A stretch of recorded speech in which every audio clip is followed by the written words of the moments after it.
Bonjour à tous et bienvenue pour cette deuxième partie du carnet de notes du mois d'août. Aujourd'hui je vais vous détailler les résultats de nos joueurs belges lors des tournois futurs et ITF, principalement sur les dernières épreuves disputées en Belgique. Alors avec 4 titres en simple, 2 chez les garçons et 2 chez les filles, c'est plutôt un bon mois. Et on voit ça tout de suite avec notre top 3 futur.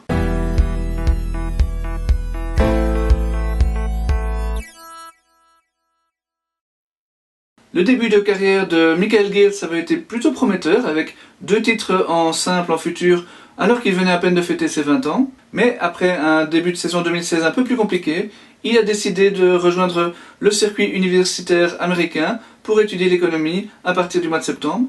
Actif là-bas durant l'année scolaire, il revient chaque été disputer les futurs sur le circuit belge. Et pour la première fois cette année, il a réussi à en remporter un à dames. Et c'est en quart de finale qu'il a connu le plus de difficultés, avec un match qui s'est conclu au tie-break du dernier set face à l'Argentin Bautista Otegui. Pour le reste, il n'a pas cédé le moindre set. Auparavant, il avait été surpris au deuxième tour à Eupen, ce qui était son moins bon résultat du mois. Il avait ensuite atteint un bon quart de finale à Coxyde, où il n'a été battu qu'en 3-7 par Romain Barbosa. C'était d'ailleurs assez récurrent pour lui, depuis le début de l'été, de perdre en quart de finale dans des gros matchs face à de très bons joueurs, des joueurs mieux classés que lui. Enfin, à Huy, il avait été contraint d'abandonner dès son premier tour, dès le premier set, face à Colin Sinclair, le joueur des îles Mariannes. Et c'est ce même joueur qu'il retrouva 10 jours plus tard en finale à dames, et contre lequel il prit une belle revanche en s'imposant par un double 6-3. Cette victoire est une très bonne chose pour son classement, ça je vous en parlerai un petit peu plus en fin de vidéo. Et c'est maintenant son objectif, ce classement, puisqu'il ne va pas retourner aux États-Unis. Le contrat qui le liait à l'équipe tennistique de la Arizona State University a pris fin. Il poursuivra, cela dit, ses études d'économie à la VUB, tout en menant de front sa carrière tennistique. Notre deuxième joueur, Jeroen van Est, n'a pas remporté de titre ce mois-ci, contrairement à juillet où il en avait gagné 2. Mais il a tout de même, dans la foulée de ces 2 succès, atteint 2 finales. Une dans un futur belge à Eupen, et sans rencontrer de gros joueurs sur son parcours, mais surtout une la semaine précédente à Essen, et très importante celle-ci puisque c'était sa première finale dans un 25 000 $. Son plus beau succès, il l'a connu en demi en battant la 3e tête de série au tie-break du dernier set. Ce succès était tout de même son 14e match gagné consécutivement, et la défaite en finale le lendemain s'expliquait sans doute un petit peu par la fatigue accumulée après cet été très chargé. En fin de mois, il a encore franchi un tour aux 25 000 $ de Poznan. Blessé en juin et un petit peu fatigué, Romain Barbosa était parti sur le Belgian Circuit en juillet pour essayer de retrouver de la motivation. Et ça semble avoir fonctionné puisque dès son retour sur le circuit futur, il s'est imposé lors du tournoi de Coxyde. Ce 6e titre professionnel ne fut pas de tout repos puisqu'il a remporté 4 de ses 5 matchs en 3-7, dont la finale qui s'est conclue par un tie-break triplement décisif, donc pour le set, le match et le tournoi. C'était peut-être ce genre de gros match dont Romain avait vraiment besoin pour relancer sa carrière. Bon, la suite, avec une défaite au deuxième tour à Huy, était tout de même un petit peu décevante, mais on espère en tout cas le retrouver rapidement au plus haut niveau dans les prochains mois. Hormis ces 3 joueurs, il y a eu pas mal de résultats intéressants sur le circuit des futurs belges, mais aussi parfois ailleurs. Et là je pense principalement aux mois très réguliers réussis par Benjamin Do. Bon, ça n'avait pas très bien débuté, avec une défaite au deuxième tour des qualifs à Bruxelles, et une autre au même stade mais dans le tableau final à Casablanca. Mais son retour en Belgique a été très fructueux puisqu'il a aligné une demi à Coxyde et des quarts de finale à Huy et à dames. Après plusieurs mois difficiles, Maxime Powell a un peu relevé la tête en cette fin août. Il a encore débuté le mois par des défaites au premier tour à Bruxelles et à Eupen, puis a franchi quand même ce premier tour à Coxyde et à Huy, mais c'est à dames qu'il a retrouvé son meilleur niveau pour se hisser en demi-finale, une performance qu'il réussissait pour la 4e fois de sa carrière, mais seulement pour la première fois cette saison. D'autres jeunes joueurs ont marqué quelques points importants au mois d'août. À 19 ans, Simon Baupin a par exemple atteint son premier quart de finale sur le circuit à Coxyde. Il a également pris des points à Eupen et à dames, et n'a d'ailleurs été battu qu'en 3-7 serrés par Maxime Powell lors de ce dernier tournoi. Après s'être révélé au mois de juillet, Tom Pizan a poursuivi sur sa lancée. Éliminé au dernier tour des qualifications à Eupen, il a pris un 3e point lors du tournoi de Coxyde. Il a par contre échoué d'entrée à Huy et à dames.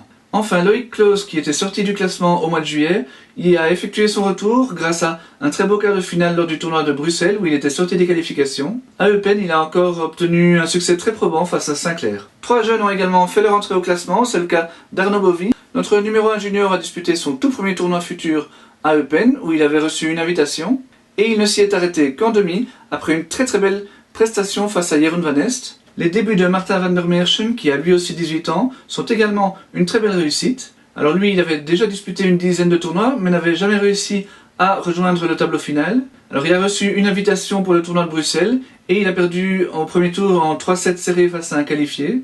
Mais c'est à Coxide qu'il a réussi un véritable exploit puisqu'il est sorti des qualifications et ne s'est arrêté qu'en demi-finale.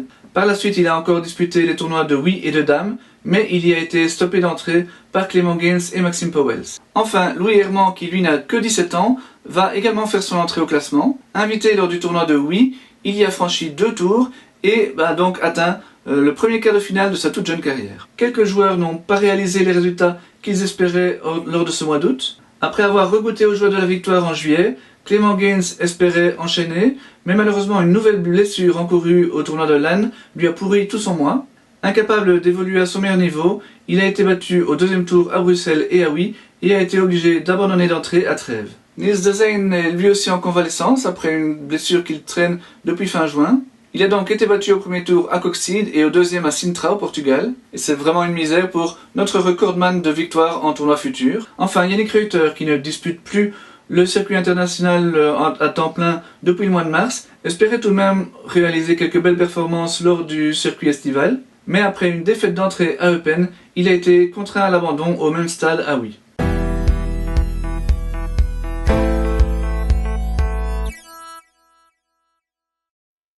La très belle satisfaction de cet été restera certainement le parcours de la jeune Lara Salden. Après avoir remporté son tout premier titre en juillet, elle a poursuivi sa belle moisson en août. Elle a d'abord franchi le premier tour lors du 25 000 $ de Coxide et ne s'y est inclinée qu'en 3-7 face à une top 300. Après un détour aux Pays-Bas pour le tournoi d'Oldenzaal où elle est battue en quart de finale, elle remporte son deuxième titre lors du 15 000 $ de Wanfersebolet. Son niveau lors de ce tournoi ennuyé a été vraiment exceptionnel puisqu'elle n'a jamais laissé plus de 4 jeux à ses adversaires. Et pourtant, elle a tout de même affronté les deuxième et troisième têtes de série du tournoi. Dans la foulée, Lara a également atteint la finale à Aren, toujours aux Pays-Bas, et cette fois-ci de nouveau sans perdre un set. Elle y a par contre calé en finale face à la tête de série numéro 1, sans doute un petit peu également à cause de la fatigue. En tout cas au classement, Lara va faire une excellente opération et elle semble prête désormais à se consacrer aux 25 000 $. Après un mois plutôt difficile en juillet, Kimberly Zimmerman a retrouvé le sourire. Éliminée au deuxième tour du 25 000 $ de Coxide par la très prometteuse jeune luxembourgeoise Molinaro, elle s'est rendue dans les Canaries pour disputer le tournoi de Las Palmas. Elle y a atteint les demi-finales et même si c'était en partie grâce à un tableau assez dégagé, ça lui a permis de retrouver la confiance. En fin de mois, elle a pris la route de Bagnatica en Italie pour disputer un tournoi de 25 000 $ plus hébergement, donc l'une des plus grosses épreuves de cette catégorie du circuit. Au premier tour, elle y a battu Marina Zanevska, qui est 219e mondiale, ce qui constitue tout de même la deuxième performance de Kimberly cette année. Elle a ensuite poursuivi son parcours jusqu'en demi-finale de nouveau, et elle y a tenu le choc le temps d'un set face à l'italienne Paolini, celle-là même qui avait donné vraiment du fil à retordre à Elise Mertens lors de la Fed Cup en avril. Kimberly va donc elle aussi faire une très belle opération au classement de l'année prochaine. Grete Minen, la troisième joueuse de notre podium, a également remporté un titre ce mois-ci. Battue d'entrée d'abord aux 25 000 $ de Coxide, elle s'est bien reprise aux 15 000 $ d'Oldenzaal, où elle a soulevé le 6e trophée en simple de sa carrière. À l'image de Lara, Grete n'a pas laissé le moindre set à ses adversaires, s'imposant notamment 6-2-6-2 en finale face à une invitée locale. Marie Benoît fait également partie des très belles satisfactions de ce mois d'août, et elle aurait même pu être sur le podium si elle avait eu un petit peu plus de chance au tirage au sort. Alors elle n'a disputé que des 25 000 $, et elle a atteint une très belle demi-finale en début de mois à Coxide, où elle a été tout de même assez largement battue par la numéro 1, la néerlandaise Hogenkamp. Elle a ensuite été battue d'entrée à Leipzig par la 4e tête de série, et au deuxième tour à Bagnatica face à la favorite numéro 1 du tournoi.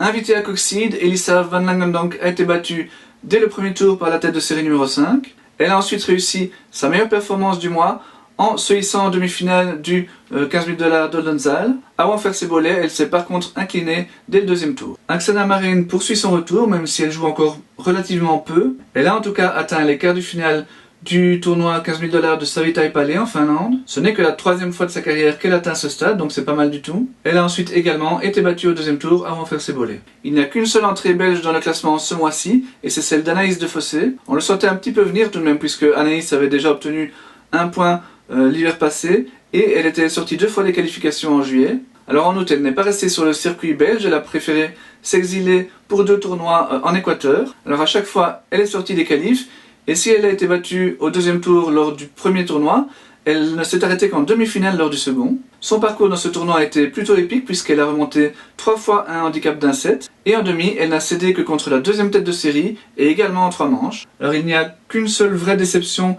chez les filles, c'est le retour manqué de Magali Kempen. Elle qui n'avait pas encore pu disputer le moindre tournoi cette saison en raison d'une assez grave blessure, a été invitée lors du tournoi de Coxine. Alors elle y a été battue en 3 sets par une qualifiée et n'a pu disputer le moindre tournoi par la suite.